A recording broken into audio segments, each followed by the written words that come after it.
Microsoft claims that they support security researchers, but they are taking actions right now that is dissolving the trust between them and these researchers that provide a critical but widely misunderstood service that keeps people using Microsoft's products safe.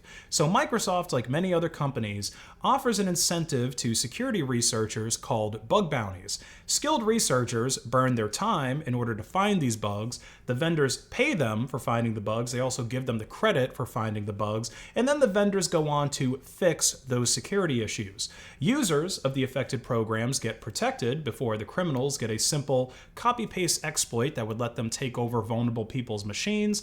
So the bug bounty economy is supposed to create this situation where everybody wins, the researchers, the vendors, and the users of the software. But when that economy breaks down, when researchers are ignored, unpaid, banned, or even threatened with legal action, the incentive structure collapses, and all the while this is happening, the exploits for those bugs don't just disappear. In fact, they move somewhere much worse. You see, exploits are extremely valuable, especially if you find one that allows you to take over a remote machine or exfiltrate sensitive data from a corporation. Those are the kinds of exploits that criminal hackers would pay top dollar for, especially the ransomware gangs. Hell, even if you find an exploit in something as trivial as a video game that lets you duplicate items in-game or get some other kind of unfair advantage, people would still be willing to pay money for those exploits, which is why you want to ensure that the talent of hacking is being used for you and not against you. So Microsoft's preferred process for bug bounties is Coordinated Vulnerability Disclosure, or CVD. In the clean version of that process, a researcher privately reports a vulnerability to Microsoft, they investigate it, they build a fix, they ship an update, and then they pay out to the researcher, and oftentimes they also credit them when appropriate so that the researcher gets a little bit more fame. Maybe they get private contracts that they can work to make more money in the security industry. And after the patch is shipped, the researchers also tend to post information about it on their blogs, so they essentially make the exploit public without just handing attackers an unpatched weapon. That is the theory, but in Microsoft's May 27th blog post, the company said that Nightmare Eclipse's vulnerabilities called Blue Hammer, Red Sun, Undefend, Yellow Key, Green Plasma, and Mini Plasma were not responsibly disclosed. Microsoft claims that these public proof of concepts, or really any POC for unpatched vulnerabilities, are never justifiable, and that Microsoft's Digital Crimes Unit would continue bringing cases against threat actors and those who enable criminal activity. So what they're basically saying, without just coming right out and saying it, is that these exploits are illegal unless you keep them between yourself and Microsoft. If you post them somewhere where somebody else can take them and do something actually illegal with them, that in and of itself is a crime. Their Digital Crimes Unit is not a random PR department. It's a team that uses civil legal actions, criminal referrals, and public-private partnerships with law enforcement against cybercrime. So when researchers see this, when they see uncoordinated disclosure placed near bringing cases in law enforcement, a lot of them read it as Microsoft implying that posting exploit research could become a criminal matter. A few days later, Microsoft tried to cool the situation down by making a post on Twitter rather than their own personal blog, where they said, "To be clear about our approach to legal matters, we have no intention to pursue action against individuals conducting or publishing their security research. When an individual breaks the law and engages in malicious activity causing real harm to our customers, we will work with law enforcement as appropriate." But Microsoft's statements are in direct contradiction to the actions that they're taking against Nightmare Eclipse. This is a security researcher who, according to their own blog post and their post on Twitter, was working with Microsoft doing the coordinated vulnerability disclosure thing. They were following all the rules. But for some reason, Microsoft just didn't pay them out, or they really didn't even acknowledge that the bugs they submitted were real, or at least they didn't acknowledge the bugs in the way that you would expect.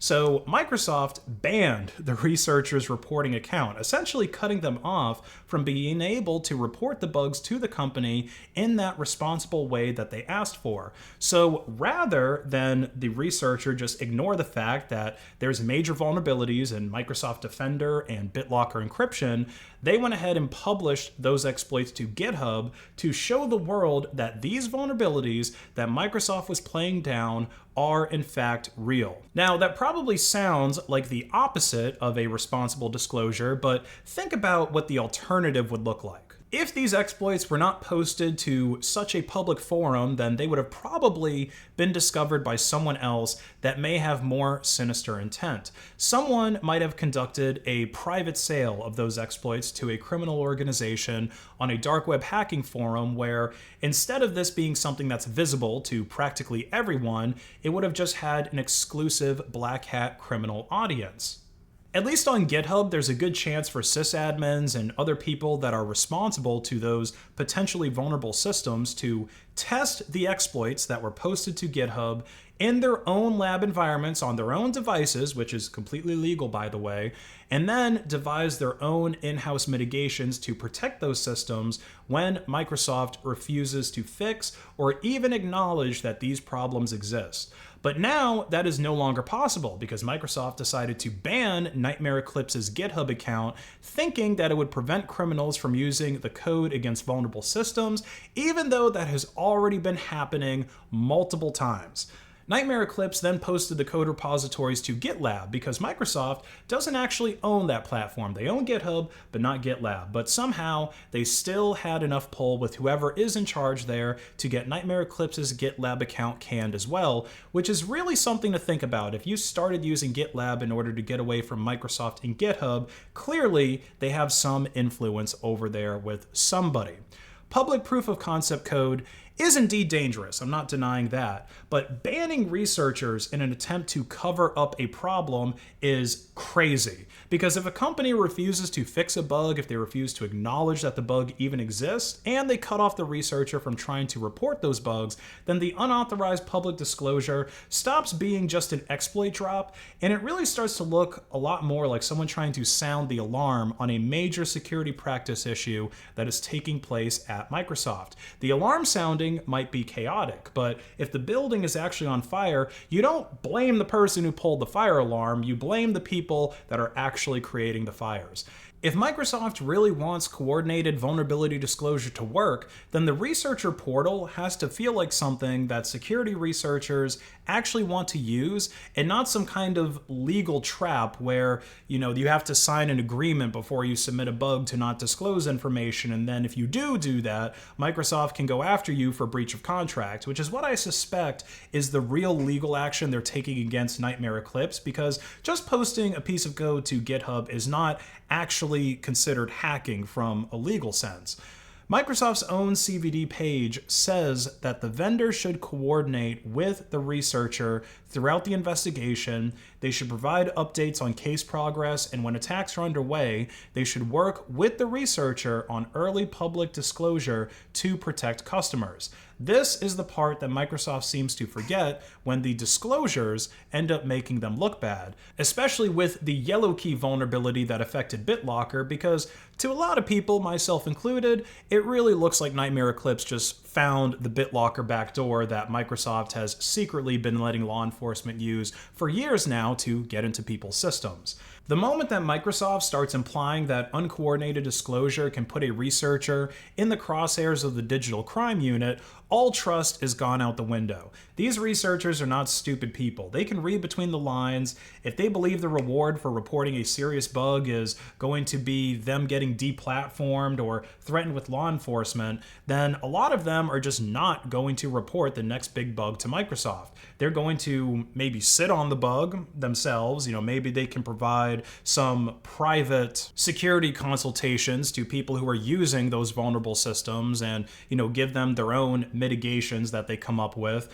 Or they might just go to the dark web and sell that exploit to the hacker mans because, hey, they are paying for exploits. Or they might just anonymously leak it and then, it falls into their hands anyway.